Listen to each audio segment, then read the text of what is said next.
আজ বানাচ্ছি ডিম তড়কা।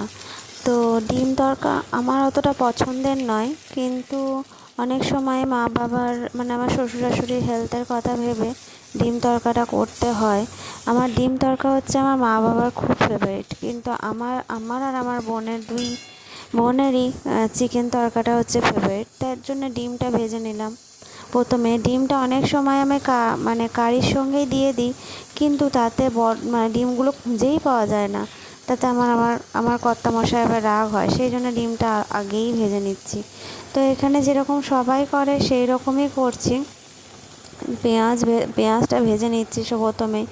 তো এই ডিম তড়কা যখনই করি তখন আমার বাবার জন্য ভীষণ মন খারাপ করে, কারণ আমার বাবা ডিম তড়কাটা খুব ভালোবাসে।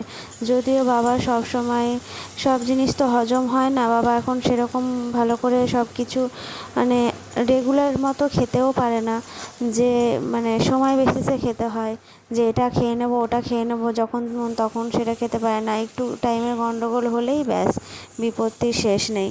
সেই জন্য আর সেরকম করা হয় না। আর আমিও বাড়ি গিয়ে সেরকম অনেক দিন থাকতে পাই না যে এটা ওটা করে খাওয়াবো, কারণ আমি নিজে যাই তখন নিজেরই এটা ওটা খেতে গিয়ে সময় চলে যায় মায়ের হাতে। সেই জন্য আলাদা করে আর আমার কিছু রান্না করে খাওয়ানোর অবকাশ হয় না। আর আমার বাড়ি যখন আসে তখন বাবা রাত্রেবেলায় ম্যাক্সিমাম দিন বেশি কিছু খাই না, কারণ একটু ভয়ে ভয়ে থাকে, এই বুঝি যদি শরীর খারাপ হয়, এই শরীর খারাপ হয়, সেই ভয়ে। তো ডিম তড়কাটা আমার বাবা ভীষণ ভালোবাসে, মাও ভীষণ ভালোবাসে। চিকেন তড়কাটা ওনারা অত পছন্দ করে না, আমার নিজের মা বাবার কথা বলছি।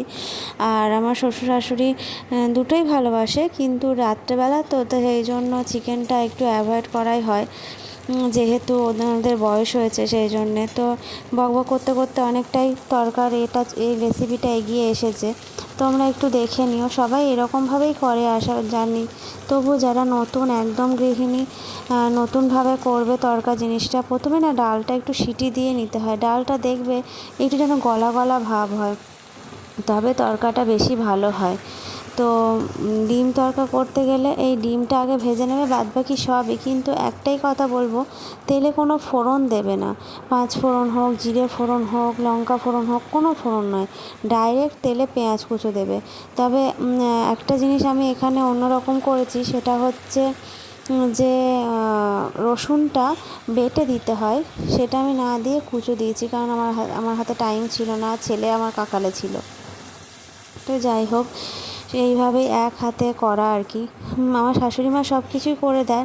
এখন শাশুড়ি মার টাইম হচ্ছে তার নাতিকে সামলানো, আর আমি এদিকে রান্না করছি। তাই জন্য মাকে বললাম তুমি ওকে সামলাও, আমি এদিকে নিজের মতো গুছিয়ে নিচ্ছি, কারণ মাকে যদি আবার বসতে হয় তাহলে আমাকে সামলাতে হবে। এই রান্নাটুকু করি তাই একটু ছুটকারা, না হলে সারাক্ষণ তো ও আমার নাইটি ধরে ঝোলে। যাই হোক, তো এই অনেকটা এই টমেটোটা দিয়েছি। টমেটো একটা দিলেই হতো, তবে আমার তো একটু টমেটো বেশিই ভালো লাগে, সেই জন্য দুটোই দিয়ে দিয়েছি, যা মোরে খাগা।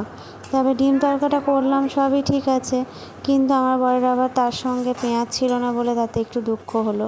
কিন্তু আমি পেঁয়াজটা কেটে দিতে চেয়েছিলাম, কিন্তু উনি আর নিলেন না। এই হচ্ছে ব্যাপার। তো ওদিকে ছেলের ভাত হচ্ছে, আর ও তো তড়কা ফড়কা খাবে না। আমরা যত যাই হোক, সে ছোটো বাচ্চা, তার জন্য ভালো হালকা পাতলা করতে হয়। এত কিছু করেও ছেলের পেট ভালো রাখতে পারছি না, কী আর করব। দুশ্চিন্তার শেষ নেই, কিন্তু নিজেদের খাওয়া তো আর থেমে থাকবে না। সেই জন্যে ঠান্ডা ঠান্ডা দিনে একটু তড়কা বানিয়ে নিলাম। তড়কার ডালটা অ্যাকচুয়ালি অনেক দিন আগে আনা ছিল, এবার দেখছি নষ্ট হয়ে যাবে। আর আমার শ্বশুরমশাই ডালটা একটু অ্যাভয়েড করেন, সব রকম ডালই, কারণ তার বাতের ব্যথা বাড়ে আর ইউরিক অ্যাসিডের প্রবলেম আছে, সেই জন্য ডালটা একটু অ্যাভয়েড করেন। ডালটা হাই প্রোটিন তো, সেই জন্যে। এবার দেখো ডাল সেদ্ধটা আমি ঢেলে দেবো, তার সঙ্গে ডিমটাও ঢেলে দিচ্ছি। ডিমটা ওর ওপরই তুলে রেখেছিলাম ভাজার পরে। আর ডালটা দেখো গলা গলা হয়ে আছে, ডালটা একটু গলা গলা করতে হবে। এখানে আমাদের রামপুরহাটে তড়কার ডাল বললে শুধুমাত্র সবুজ যে মুগ কলাই সেটাই দেওয়া হয়। এখানে তড়কার ডাল বললে ওরে বাপ রে, যদি তোমরা দেখো তার মধ্যে কী না নেই, রাজমা, ছোলা, বড় ছোলা, ছোটো ছোলা, কাবলি ছোলা, দেশি ছোলা, বরবটি, তারপরে মটরের ডাল, মানে যা পারে তাই ভরে দেয়। আমি কোনো দিন বাবার কালে তরকার ডালে এত ভ্যারাইটিস দেখিনি। আমার তো মাথা গরম হয়ে গেছিলো বাবা যেদিন এনেছিল। আমি বাবাকে বলেছিলাম সব বেছে রাখতে। বাবা সব ছোলা কলাই সব আলাদা আলাদা করে বেছে দিয়েছিল, আর যেগুলো আর কি তরকার কলাই সেটা আলাদা করেছিল। নাহলে আমি বলেছিলাম আমি নাহলে রান্না করবো না। তবুও যেটা মটরের ডাল ছিল সেটা ছিল এর মধ্যে, আর রাজমা 2-4টে আমি নিয়ে নিয়েছিলাম। রাজমা জিনিসটা অতটা আমার প্রিয় নয়, তবে শুধু রাজমা খেতে পারি না আমি। আর যদি রাজমা আর কি তরকাতে পড়ে তাহলে আমি বেছে বেছে খাই। আমি আমার কর্তামশাই পাত থেকে 2-4টে খেয়ে নিয়েছি, আমার শাশুড়ি মাও 2-4টে দিয়েছে।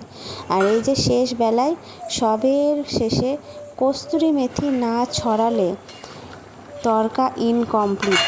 যে যত মশলাই দিক, তরকাতে কস্তুরি মেথি হচ্ছে মানে রানী, সেরা সেরা। ও হচ্ছে মানে ওটা ছাড়া ইনকমপ্লিট। যাই হোক, আজকের মতো এইটুকুই। Tata, bye bye. তোমরা একটু করে খেও।